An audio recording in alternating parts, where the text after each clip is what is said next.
And those combinations happen for business reasons. They don't happen because Chris Plummer's cyber aspirations are at play here. But I'm secretly so excited every time this happens because we have this economy of scale. We now get to extend over this very, very needy organization, and they're always needy. They always, like every small hospital is under-resourced and disadvantaged in so many ways. And we are there to just very, very efficiently kind of wrap our arms around them and help protect them.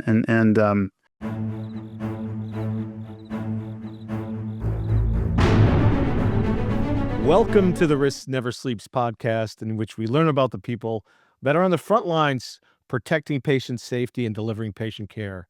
I'm Ed Gaudet, the host of the program. Almost forgot what I was, Chris. And today I'm joined by my good friend, Chris Plummer, the one and the only. And you are a senior cybersecurity architect at Dartmouth Health, correct? I am. This is my fifth year. Yeah. I'm just finishing my fifth year here at Dartmouth. Yeah, it's my eighth year doing this in healthcare, but my fifth year for Dartmouth. Now, do you get like a watch or a poster maybe? Like, what do you get? Do you get anything? Yeah, that's a good question. No. We just straight up, no, we don't do it. You get a paycheck. I think we do. In my health system, I think we do, but the duration it's way out there. I think you have to be like 20 years. It's a big term. So 5 years, I'm like a baby in a hospital. You are, but a survivor in the cybersecurity world. Like, not many people last 5 years in cybersecurity. Yeah, that's heartening to hear that, and not at the same time, because you wonder, you must have the same sort of existential thought, like, how long can I do endure this line of work before it does something to me that I can't recover from? And that's right. None of us know what that line is, I think. And some people find it, and should talk to them. I like to replace does what it does to like takes my soul. Yeah, it's a lot easier to answer over and over. I felt that when I worked for DoD for a long stretch. I had that was a job I burned out of, like truly burned out of, like where you can't get out of bed. Yeah. Like 3 times that I can remember. Like it was a sine wave, and strangely enough, that was like a little over a decade in service of the U.S. Navy as a contractor. I had that experience. In healthcare, I've not had that experience yet. I've been pushed way, way, way to the edge. I'm probably living on that edge for a few years now, but I'm out of bed every day. There's too much. There's too much to look at. There's too much to do, and as frightening as some of it is, it's fascinating work. And you've triggered my ADHD, so I'm not going to go into the traditional start question. Okay. I think we're already into it, right? All right, let's do it. You're such a natural. But you said 2 things that triggered my ADHD. One is, strangely enough, I love that saying, strangely enough. There was a book when I was a kid called Strangely Enough. Do you remember this book? No. It's a little paperback, and it had in it, I don't know, a plethora of stories that were strange, and they were like 2 pages in length. And so you got these bite-sized, like, UFO sighting in the strange, a location in London or something, like, and there were all these old stories that carried throughout the years as these myths and legends that this person compiled in the book called Strangely Enough. I need to find this. I need to find that. Yeah. My brother knows it well, and I found it recently in a bookstore, and I bought it. It was a great find. That's funny, because I just recently reread a book myself. Everyone's talking about Fahrenheit 451, and that's one of those books that I feel like we all have encountered at some point. Yeah. I'm sure. I'm not sure. I think in high school, that was a book in our library. I don't know. I've probably told everyone that I read it when it comes up in conversation, but I just reread it. And I don't remember a thing from this book, Ed. It's like, I've probably been telling people for decades, oh yeah, I've read that. I know the premise. It's about burning books and yeah, it's a part of it, but I know. But yeah. What was the biggest learning from the book that you took away? Because I also think rereading books that you read when you were a child have a different impression on you when you're older. I was not a good reader, Ed. That's the problem. Like all that span of time, I would lay claim to have read many books, but I was a terrible reader. I think that's what, when I reread 451 recently, I read it on an iPad, which is sacrilege, because I was like, I'm never going to read an electronic book. That's that's for the kids. I'm never gonna. And I'm like, wow, this is actually like a really accessible device. Like I can make the font like my size. My terrible eyes can actually read the words. 84. I can move right through it. I'm actually doing that with one of Kevin Mitnick's books right now. One that I've had a digital copy of for a long time, but I was like, I'm never going to read a digital book. And now I'm cruising through it. And Kevin is just like a master, a storyteller of his social engineering exploits. And what's funny about his books, and he's no longer around to talk about this, but it's fairly clear that even though Kevin wrote these books with all these examples of things that have happened, and he sort of cites them as happening by somebody else, but they're clearly done by Kevin, right? I think it was like a legal thing where he couldn't just write a book and say like I socially attack like all these disassociative, right? He disassociated himself. Yeah, it was, but I've sort of come around on that. So yeah, 451 was kind of a terrifying book to feel like what that person felt when they were. That's a leap to move against his establishment like that. Ugh. Good. It's a short book too, which still works for my attention span. But I was never going to pick up a lot of those lessons in high school. Come on. Have you read? Yeah, exactly. Have you read any Neil Stephenson? No. Oh, well, Cryptonomicon. You never read that book? Oh, I mean, I'm familiar with that name, but that's a great book to go back, especially as a security, leader. Just I try to see but it's a really interesting storyline. I think that's the thing. It's about the Enigma.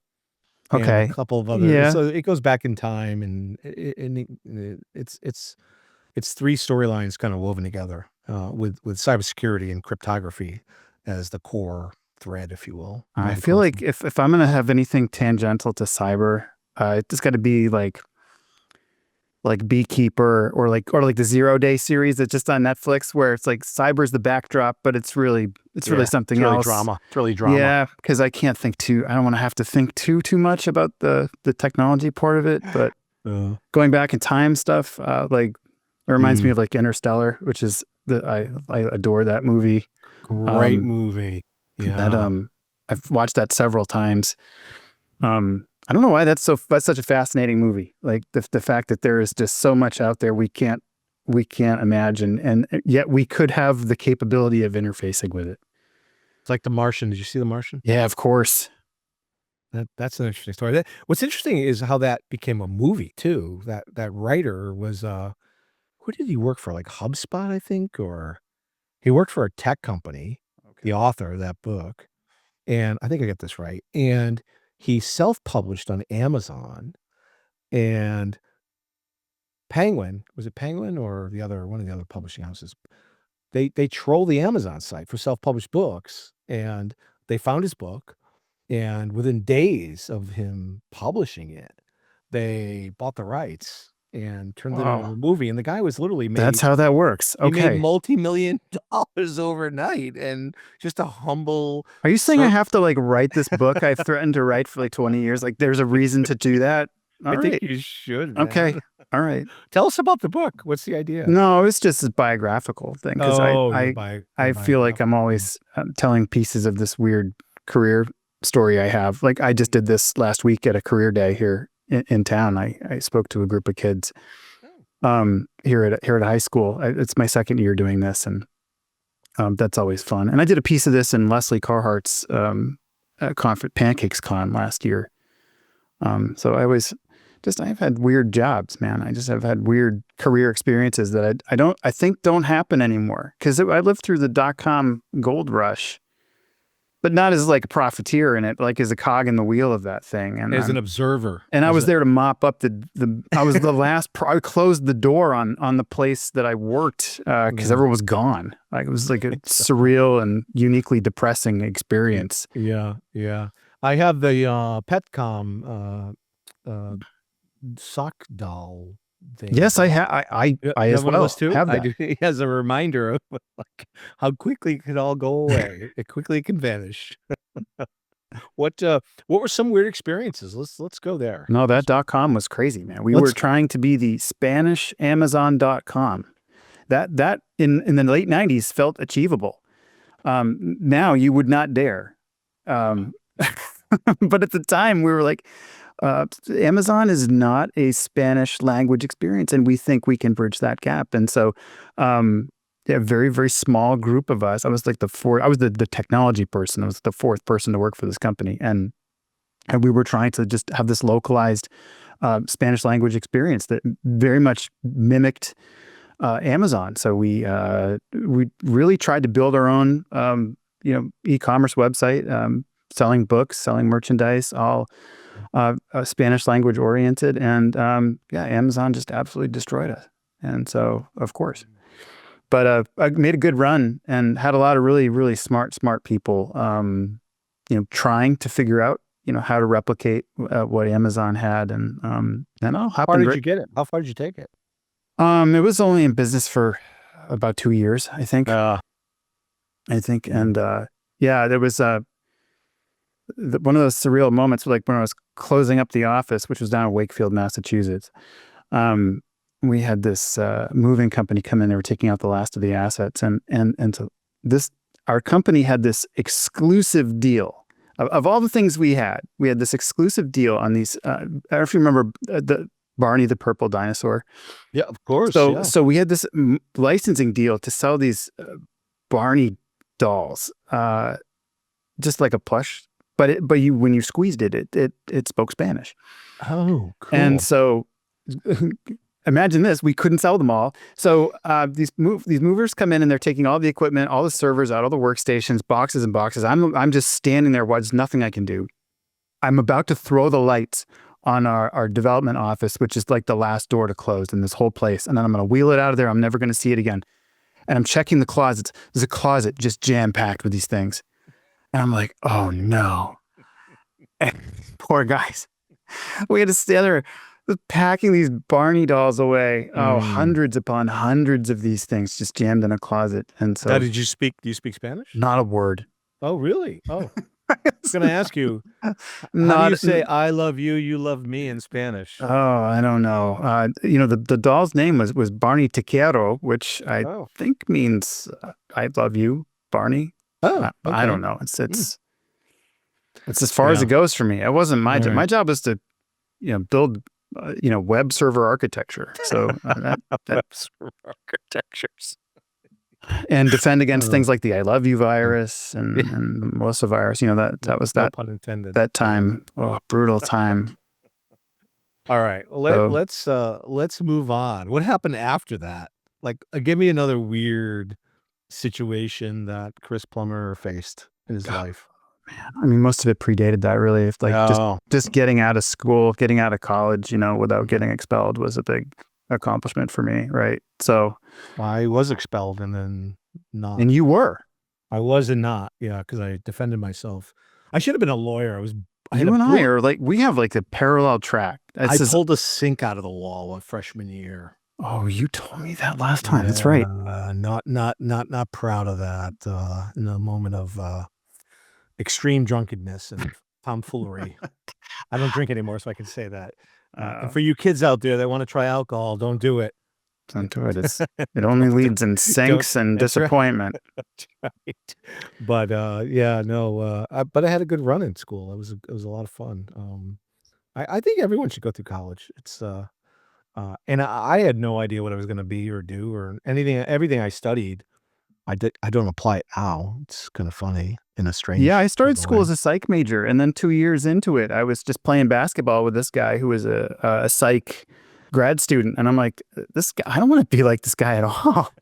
It was like some summer. I was there every summer because I had nowhere else to go, so I'm just going to stay here and take summer classes at the same time. Why not? And so, I just pivoted right there, and my roommate was a business major. I'm like, that sounds cool. I'm just gonna do that, and even the business degree really is very little to do with what I do today. It was just special projects with professors outside of class.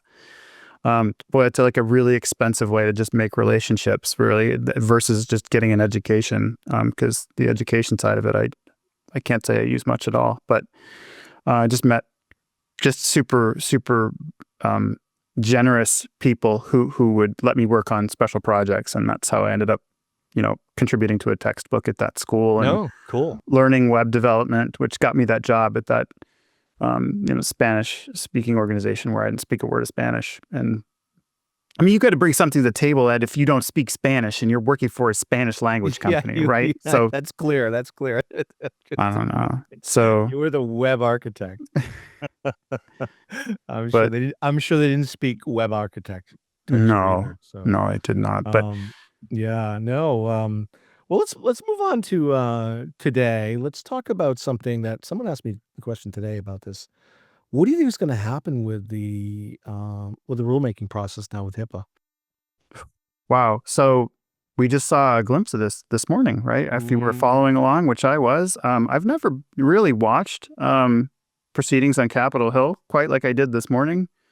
I just had the thing going, because that's our sector coordinating council is really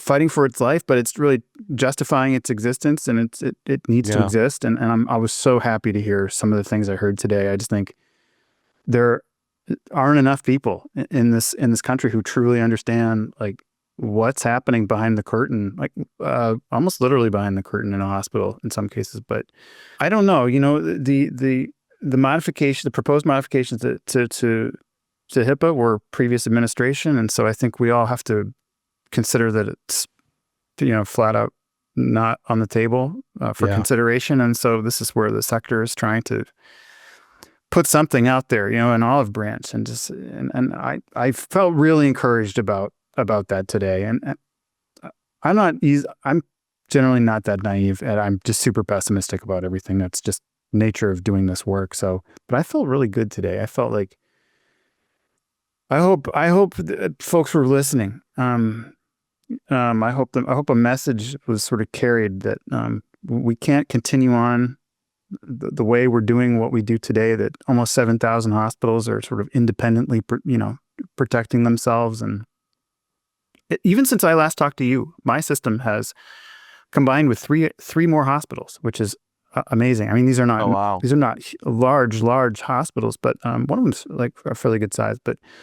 And those combinations happen for business reasons. They don't happen because Chris Plummer's cyber aspirations are at play here. But I'm secretly so excited every time this happens, because we have this economy of scale. We now get to extend over this very, very needy organization, and they're always needy. They always, like every small hospital, is under-resourced and disadvantaged in so many ways. And we are there to just very, very efficiently kind of wrap our arms around them and help protect them. And there's too many HDOs and not enough, I don't know, combinations and benevolence and yeah, the rural community hospitals, I mean, they're the backbone of this nation. I mean, if they go, we all go. And that's what 80% of this country's landmass is rural, right? Yeah. And but then the other statistic is that it's 17% of the nation's population, and that's just sometimes not a big enough voice for. That's right. Which is astounding to say, but which the lesson is: get out to the country, folks. Let's go. Let's start having babies out there, right? Sure. Statistically, we deliver in America's hospitals, I think, like 3.5 million babies per year in hospitals. So that's just a fun fact that we also do just speaking of fun facts, what's one fact that folks don't know about you, or most people don't know about you? Do they know that I'm a reformed bicycle racer? I think you talked about that last time. Yeah, I've been dabbling in getting back into that, though, which is very precarious. Because I have not. I've been focused on martial arts. I think last time I was talking to you, we talked a little about that, and I've been very, very consumed with that. And since I haven't been, I used to go up Mount Washington. I used to race up Mount Washington on a bicycle, which is something I've done 13 times. And okay, I don't think we talked about that. Yeah, that's been that used to be my whole life. Was my whole year would revolve around that one day where I would line up in the early morning in July or August and go up that mountain on a bike. And it was Jesus. Some days some days were the worst days of your life, man, because the weather on that mountain is what you read about. It can get crazy as you get closer and closer to the top, and I it's a weird, I yeah. took the cog rail up there recently. You did? You ever done that? Oh, Yeah, of course, that yes. is crazy.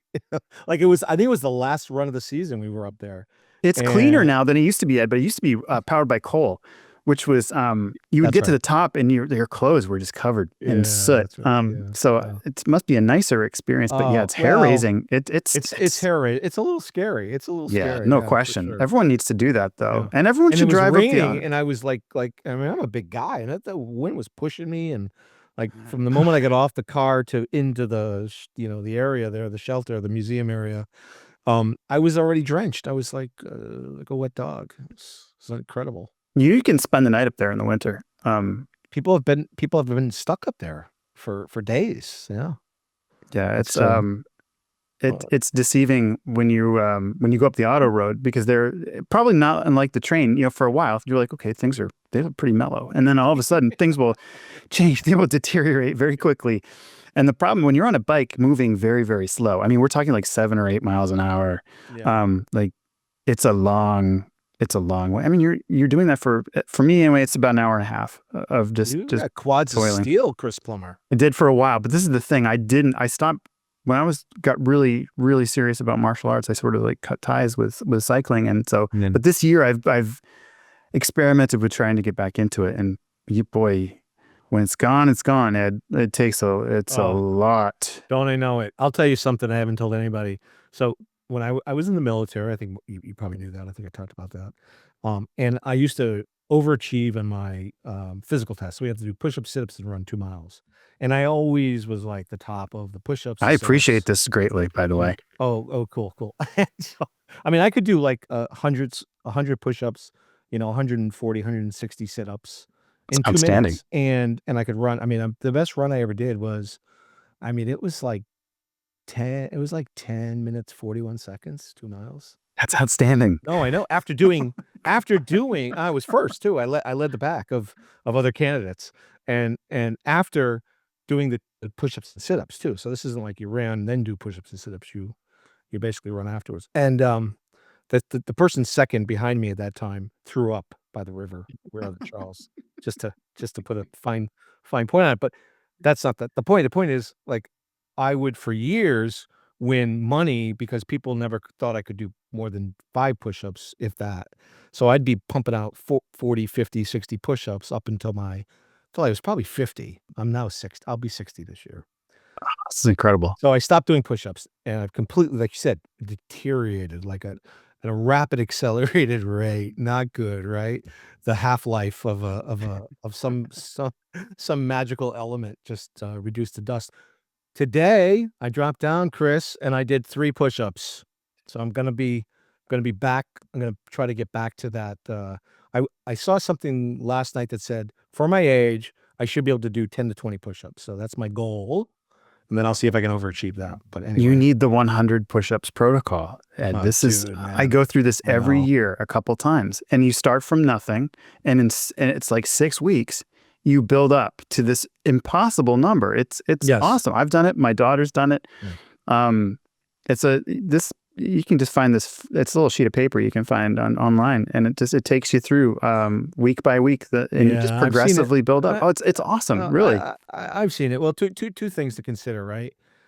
Today I learned that my arms don't go so these are perfect military push-ups, right? Of course, not to toot I my horn. expect nothing less from Yeah, that's right. you. So what I learned today was that actually, if your stomach hits the ground before your arms can actually go back into you gotta work on your stomach. So I don't know what's preventing the more than 3. The stomach now that's hitting the Oh ground no. first, or it's just awful. It's awful, man. But you're so right about losing it. Like if you don't keep it going, it can be lost like that. No, it doesn't matter for the kids. They just jump right back into it. No, no, But I'm not. no, that ain't me, babe. That's humility for you right there. You can't learn that until you're in your 40s and your 50s. All right. What skills have you developed that didn't come easy at first, but that've been instrumental in who you've become? Uh, These are sort of new questions I just created yeah. for you, because you're special. Probably this conversation we're having. I Oh, don't feel like I was particularly really? conversational. Yeah, not really. Oh, man, so natural. You could be Appreciate on Barstool, man. Thanks. Seriously. I should I though? I don't know what are they. Well, can and should, I don't know. No, the original Christopher Plummer is maybe that's just Yes. yeah. The Hamlet. The Hamlet. I always try to I went up to the Von Trapp there's a hotel up in Vermont. I went up there. I was like, me too. I've been there. I'm gonna hope I get to show my ID today because I want somebody to like react to that. And I went to the gift shop and I showed my credit card because I bought something stupid for my daughter and like nothing. It was just like nothing. So great. I'm like, I went all this way. I really thought this was. So now I got to go like. You should have broke out in song, man. Like the hills are alive. That property looks shockingly similar to. It's scary, parts isn't of the, it? Yeah, it is. It's scary. cool. It's like a little miniature like version of it. It's kind of cool. That's Inverness, right? Is it Inverness or is that what's the name of that town? Is it? It's not it's part of North Conway, right? No, that's New Hampshire. Oh, where are you talking? Is it Stowe? Is it in that general area? Stowe, Vermont. Vermont. Oh, yeah. Okay. Because there's one in New Hampshire too, you know. Yeah, Stowe. Okay, all right. Cassidy's she bailed me out. In I was right. Oh, thank God, I was right. She's like our producer, lurking in the back and giving us great tips. Cassidy is so important to what I do here. Cassidy's a great name. She too, really glues me together with you and other folks who Cassidy is a song by these guys. Speaking of music, I know someone who just went to the. There's some event. Sphere? Yeah, the Sphere. She just went to this. Yeah. Oh wow. And told me all about it. That sounded like quite a thing. It wasn't quite like Duran Duran, of course, but yeah, I appreciate it. Even though the Dead really have not done anything for me personally, except for this one time I was. That's your loss, man. That's your loss. I know. Probably. I'm going to 6 shows. You are. May 6.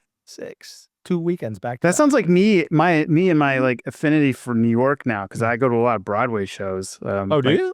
Oh. Yeah, I'm like really into New York now. New York used to scare me terribly, and then something flipped, and now that place is crazy, and I love it, and I fear that it's because of this line of work has made me like desensitized.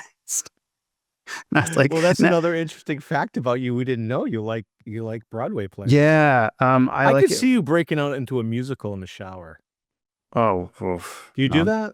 No, my daughter would do that though. She's very theatrical. I was Robin Hood in 6th grade though. That's my theatrical. There it is. I was waiting for that. There it is. That was my big break. I got cast as Robin Hood in 6th grade. And that's awesome. That was nerve-wracking because I had to get kissed by one of the most popular girls in school, and we were not on the same. Do you remember her name? Oh yeah, it was Alyssa.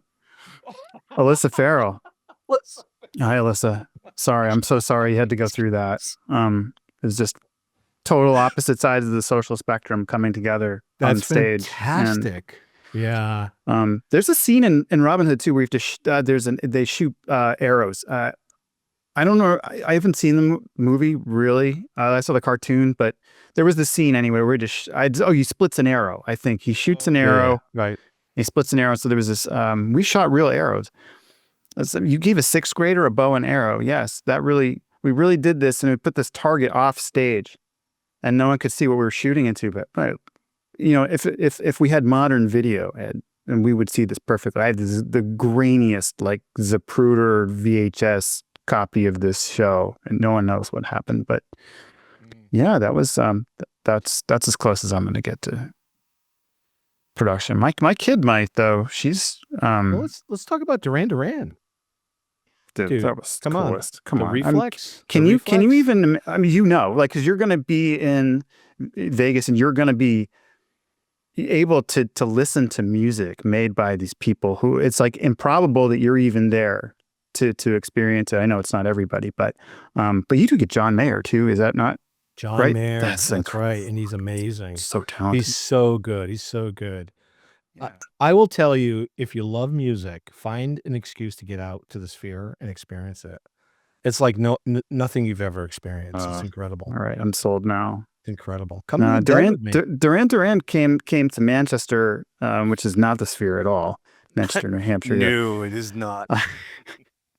But it's you're standing there just singing songs with these guys who made this music like in the 80s, and everyone's singing along and the lights are out. It's my daughter was there. Awesome. She loves them just as much as I do, I think. So that was so much fun, and you just hope it'll happen again. Because that band's like pretty intact. As intact as they've ever been. And many are not like that. No, that's right. Like Journey's one of those bands that I wish was still whole. Like Boston, I wish is another band that I wish it was whole. Journey, yeah. And the other thing you triggered early on was you said Living on the Edge, which is... Living on a Prayer? Are you? No, Living on the Edge. By Aerosmith? Yeah, you said okay. Living on the Edge. And I'm like, you were speaking in lyric, man. That was great. Not intentionally. I speak I'm lyric. Prepared though, man. I've got the Rio album right here. That's the real thing too. That's like great video. Rio's a great video, by the way. That's the one in the water, the sailing, right? So their videos, I think for a lot of the videos from that album, I've watched this whole thing. Like they just made it up. They just took a vacation like to Africa or something. And they were like, we need like 5 videos right now. And they were like, they just cobbled together random stuff just to make videos. They make no sense. They made less sense than Simon's lyrics. Like, cause most of the lyrics in Duran Duran songs are total nonsense. Yeah. But you love them anyway. Metaphysical, Chris. Yeah, no, it's way. Yeah, you're right. It's far deeper than avant-garde. We call it avant-garde. I still love them. It doesn't matter. But it's good. I love. But they might come back. I would see them again in 5 seconds. But all right, who else would you see if you? So we got Duran Duran. Who else? Who else is in that? Top this playlist? is a bad story. Okay, so another Living Color. Okay, another band of mine that I adore. I have had concert tickets to Living Color probably at least 3 times and just haven't gone, which is inexcusable. One time they've appeared in my city 2 times, like down the street from me, and I have just I can't do it. I can't do it because I went to Toad the Wet Sprocket a couple years ago. Another band used to. Great band. Another great band. I love them, but I don't like spoilers, Ed, so I've not been keeping up on their shows or their production, and so I went to the show, and I wanted to be like the Dulcinea album that I played 100 times, literally 100 times, and it was just laid back and kind of mailed in, and everyone was having a good time, and I'm just like, this is not what happened, man. I was so disappointed. I was shelled. This is not Big Head Todd. And do you like Big Head Todd? Of course I do. I love Circle. That's a great song. That's a great song. But I'm afraid for Living Color, and I hope Vernon Reid doesn't hear this because he is sort of like on social media. But I'm afraid of being disappointed. I'm sorry, Vernon, but Barney, you can come in on the show, man, and give your side of how you're disappointed with Chris. Genius. God's a genius. That whole band is just hyper talented. He was telling me the other day, he's like, Chris stood there, he didn't move. I expected more dance from Chris. I expected more dance on it. How do you feel about the replacements? Just getting kind of into them because of nice. These discovery mixes that some of these like Apple Music will put together. It's like Apple Music's been listening to me for like 20 years. They just know. They're just like, oh yeah, he's gonna like this, and so they'll sneak. So I get a little sprinkle of replacements, but I don't know them by heart by a long shot. Great song, Unsatisfied is a great song by them. Unsatisfied. All right, I'm gonna check that out. Great song. I mean, they have so many great songs. Tim is a great album. Tim is a fantastic album. My brother's a huge Replacements fan. Yeah, we have a vinyl club, so we have a bunch of us get together and we actually bring an album and we play one side of the full album, and then we listen to it and then we talk about the album. And what a great idea! It's a great idea. It's fantastic, and it keeps growing and growing and growing. And this vinyl club, and we rotate the houses. So one people host it 1 month, the next person hosts it the next month, and do it with your friends, man. I love that. I love that albums have sides. Like they really do. Yeah. I'm not so sure that's a thing anymore. It's not a thing. No, you lose that. You lose that agency of that physical object that you. It's so All frustrating. things in objects, the poets used to say, and Yeah, there's no objects. You've got streaming stuff, bits and bytes over this. Oh, I'm sorry. Now I'm getting pessimistic. that's okay, man. We're still I'm here. an optimist, man. I'm an optimist. Don't bring me down. Don't bring me down, as they say in another lyric. Don't bring me down. Yep. Who's saying that? That's it. That's ELO. I've got that. ELO. I've got that back here. Yeah, of ELO, course I man. do. That's good stuff, ELO. ELO, good. Mr. Another Blue good Sky. Mr. Blue. Telephone line, right? Was that a song they sang? Telephone line? I think so. I'm not clear on that. I'm going deep. I think I'm going okay. deep. Yeah. All right. We're almost. Oh, go ahead. No, I was actually going to start talking like shop a little bit, but yeah, I was gonna go there. I was gonna go. Let's go. That's okay. Let's go shop. Let's go shop. No, I was gonna cite some of my, I don't call them terrifying AI statistics in healthcare, but I love talking these numbers, man. You they are. read my mind. There we go. We see this.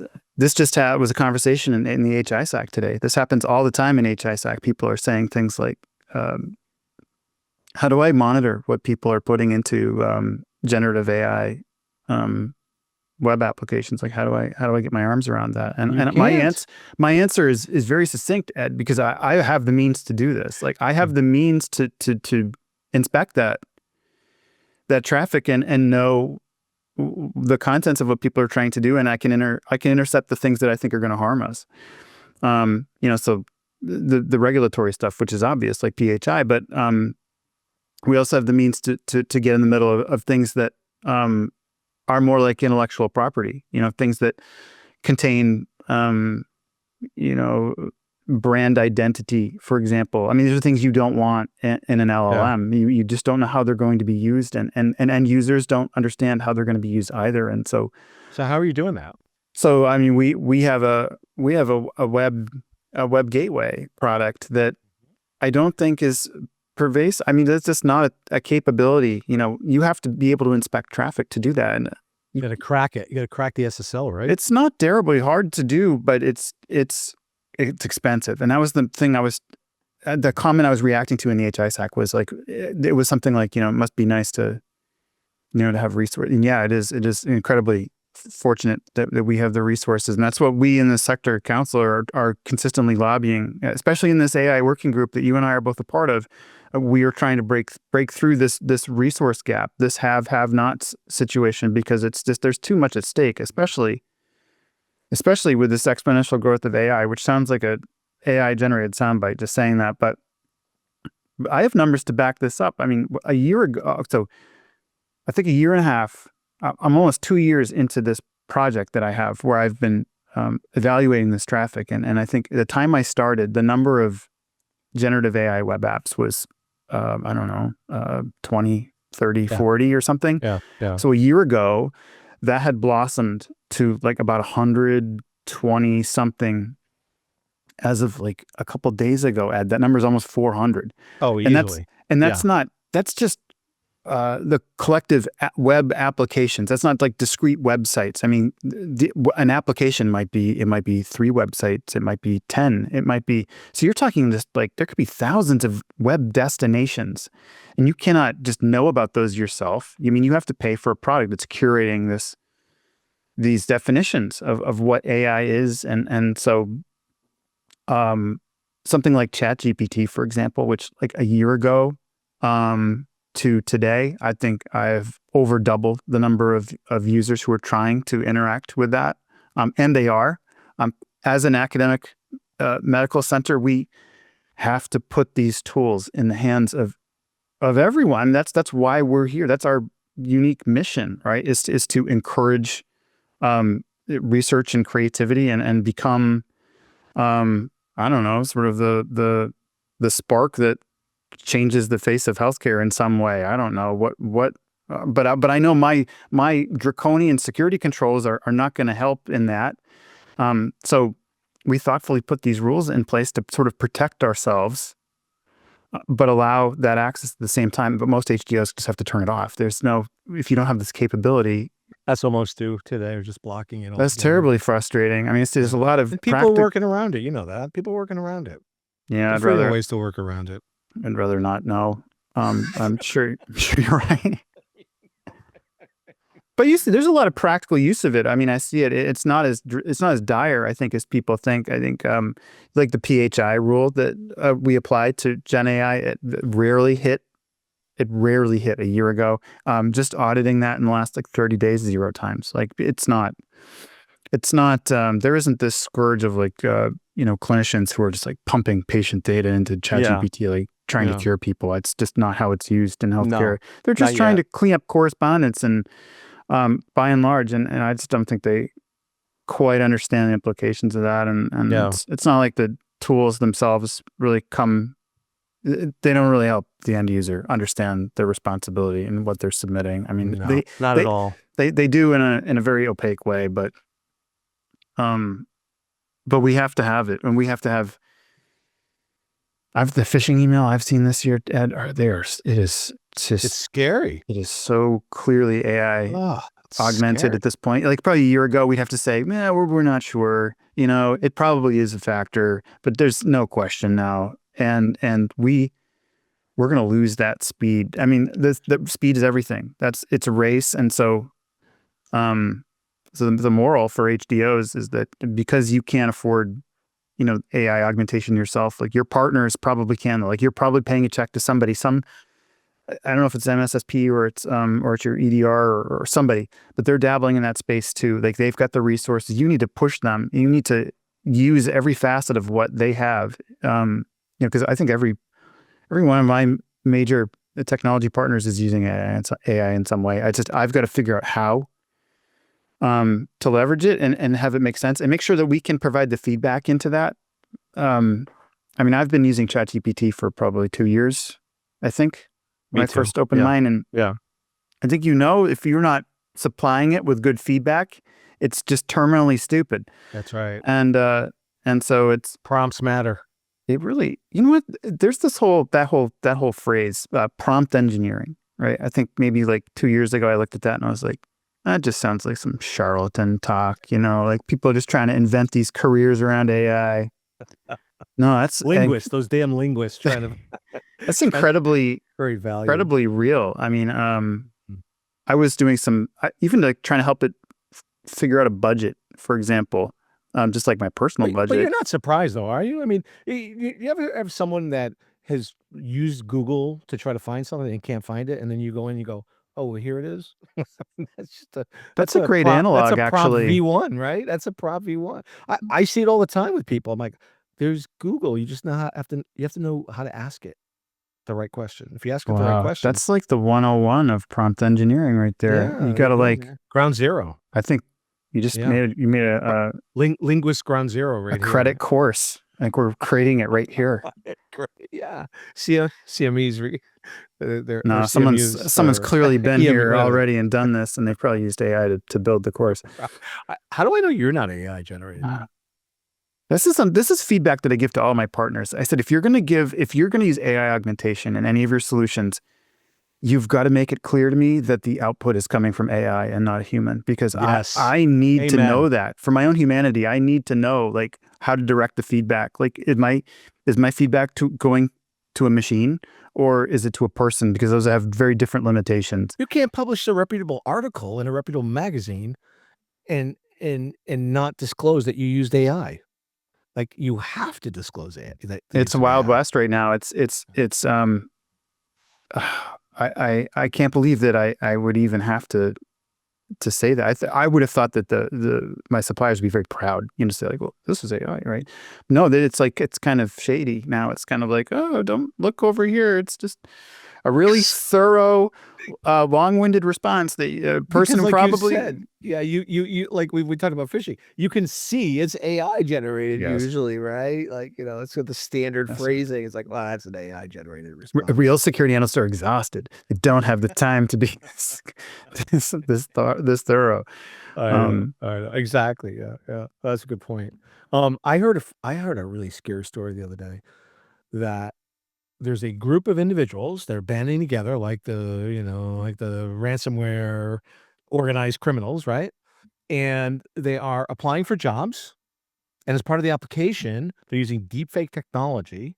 So basically, Imagine me and you having an interview right now, and I'm applying for a job to work for your organization, but you're not seeing this old fat white guy. You're seeing a young 30-year-old Asian woman. And the resume I sent you is a young 30-year-old Asian woman. This was the example I heard the other day. And literally, they're doing it for the paycheck, and there's a bunch of them, and they're sharing the work, so they do just enough to not get fired and collect the paycheck. Think about that. Think about it. That's happening today, Chris. Did you see the video? Did you see on LinkedIn? There was a video, an interview video, where the interviewer said, I want you to put your hand in front of your face to prove that you are really there. And the person wouldn't do it because they caught on. And they caught on. Yeah. I have not seen it get to that level here. But we were just hiring for a position here on our security team, and the resume, we were bombarded in a way that I've never ever seen before. Just hundreds and hundreds, and I don't think these are humans that are using automation to just patiently wait and find the right opportunity and get their resume on the top of the stack. I think that there's just machinery at work now. Because people are using the machines to actually qualify the resumes. So people are using machines to create the resumes, and then others are using machines to qualify and patterned off of the job description. Yes, exactly. We are in the terrifying future, Ed. This is not good. It's scary, man. How do we stop this? It's scary. It's the same way we stopped this podcast. We can't. We eventually say no. Yeah, 4 days later. Do you think Cassidy would stay on with us if we're 4 days into this? She's sort of local to me, I think. Yeah. So I can. She's a trooper, and I just want to call out. There she is. And I love the fact that people thought that you were named after the Grateful Dead song too, by the way, or the famous Neil Cassidy, who was a good friend of Jack Kerouac's, and is prominently figured in On the Road and other Kerouac novels. It's fairly deep cut, but I mean, not deep for literary folks like yourself, but for others like lay people like myself. That was.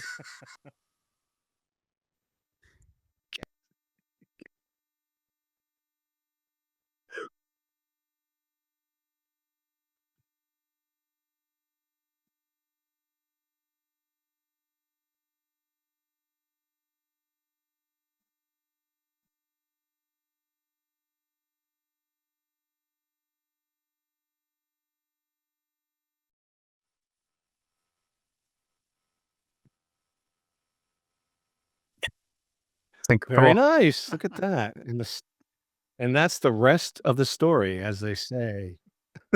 We don't get to hear that anymore. No, we remember that? That was, of course I do. Great radio, man. They don't make it like that anymore. What was that guy's name? Do you remember? And this is the rest of the story. Someone's gonna slay us when they're watching this. So I can't believe these two losers could not remember. We are. All right. No, but that in-person aspect, Ed, just to put a bow on it, is, I mean, so even in this remote work world that we're in and so fond of, and even me personally, I'm 5 years into this remote work tour of duty here, and I never thought I would get into it. I'm pretty good with it now, but me too. Even Friday, I went. Could you go back? Well, I voluntarily. This is weird. This is going to sound weird, but I will. I don't have an office. We're a health system. We have 8 hospitals. We have a main campus hospital, Dartmouth Hitchcock Medical Center, for a big campus in the central part of the state. And so I don't have an office there, but I do go up periodically and I just walk the floors of the hospital. Nice. I just want to see some of these things. You see their signals so many times on a screen. You're like, what is that really? I personally want to know what that looks like. Is that a monitor that just sits on a desk? Is that hanging on a wall? Is that outside a door? Yeah.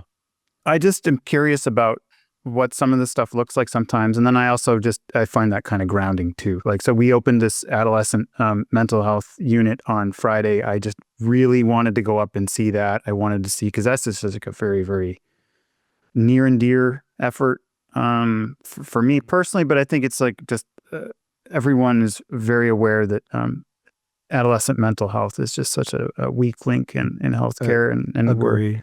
100%. I mean, it's a step. I mean, we took a step, in opening this wing to try to solve some of the capacity challenges we have there. And it was just like, it's an open house. There's no one in there yet. So you're just kind of imagining what that's going to be doing in I don't know, a couple months time. I need that physical experience to see, and that's why it's, I don't know. I'm not, some people don't need that. I mean, some people are just perfectly happy. It's not every business has that sort of same kind of corollary too. I mean, not every, I don't know, every business is different, but I feel like no matter where I worked, I'd want to just have some ability to feel and see what it's like. That physical connection is so important. Yeah, I need that, man. Maybe it's my poor imagination, but no, I think everyone needs it. I mean, we lose something without it. Like, I mean, think about what we lost in that year of COVID. And think about those people that were, freshmen in college and couldn't actually experience college, as an example, right? So, or even graduate high school. Exactly. Or graduate college, right? Like, all these major life events, or get married, or like have a baby with family. Like, geez, incredible, right? Awful. But yeah, we did weird stuff. Even like in martial arts, Ed, we were still testing over like Zoom for some of our belts. And when we would get them, we would go to the studio. And they were like on the second floor. They would tie the belt to a balloon and they would float it down. Oh my! And we would catch it in the parking lot. So great. And there's no belt ceremony. There's no one like that though. That's what belt are you at, by the way? I'm a second-degree black belt now. Oh, congrats, man! Thank you. It's lethal. It's the little specks of enlightenment are happening. You're like Enter the Dragon level, right? No, that's impossible. Who was the other guy there?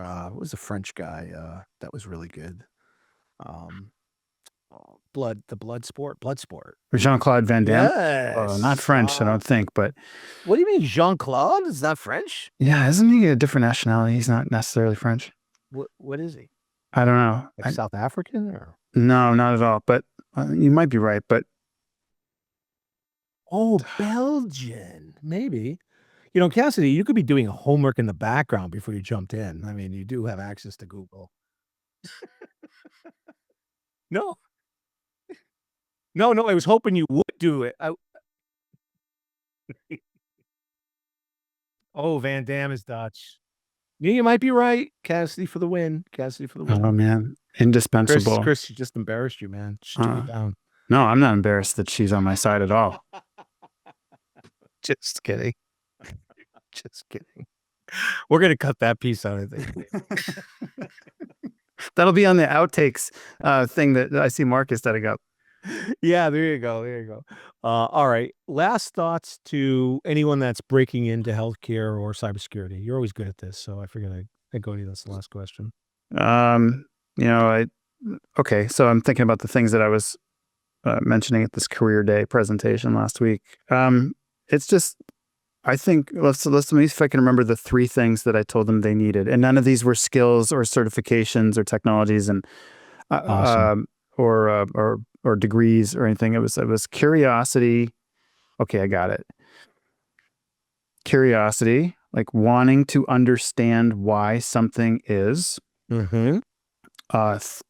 Thoughtful, like being a thoughtful person, like wanting, and so tying that to a definition, wanting to get to the right answer, not necessarily wanting to get to the fastest answer, right? Because we need both in cyber. Fast answers, but the fastest answers are going to come through technology that's like You just need to have you need to be able to vet the right answer. Yeah. And the third part is the human part. We've touched on that a little bit already, but you need to be able to interface with other people and be understandable, I guess. The sort of a uniquely human characteristic. So I felt like those three things, like you could really do anything you want. It doesn't have to be in cyber, but I love that. Yeah, people lose sight of the basics, like be a human, be authentic, don't be a second-rate version of somebody else, be a first-rate version of yourself, right? Yeah. The Stay paper curious. chase is real. The paper chase is real, though. Yeah. I mean, there's even just like this deluge of resumes we saw. Like it's patently clear when you're in a world now with hundreds and hundreds of resumes for a job. Like there's got to be some filtering mechanism, and unfortunately, it's going to be certificates and degrees, and there's just very little you can do to get away from that. No. But man, when you get that opportunity to have that face to face, like you got to let those three characteristics shine through. That's gonna set you apart. Set you apart, and also continue to drive and have you thrive over time, right? Because if you don't have those three, no certificate is ever going to get you there. You've got to be able to stay curious, continually slay the why, continually ask for the why. Yes. And be thoughtful. I love it. I love your advice. And thanks. Yeah, no, so really, really great. And Chris, as always, we went an hour. So even though I said we'd go half hour, so we went long. Thank you, sir. Always a pleasure. Same you for here. Joining the program. This is Ed Gaudet from the Risk Never Sleeps program. And if you're on the front lines protecting patient safety and delivering patient care, remember to stay vigilant, because risk never sleeps. Never sleeps.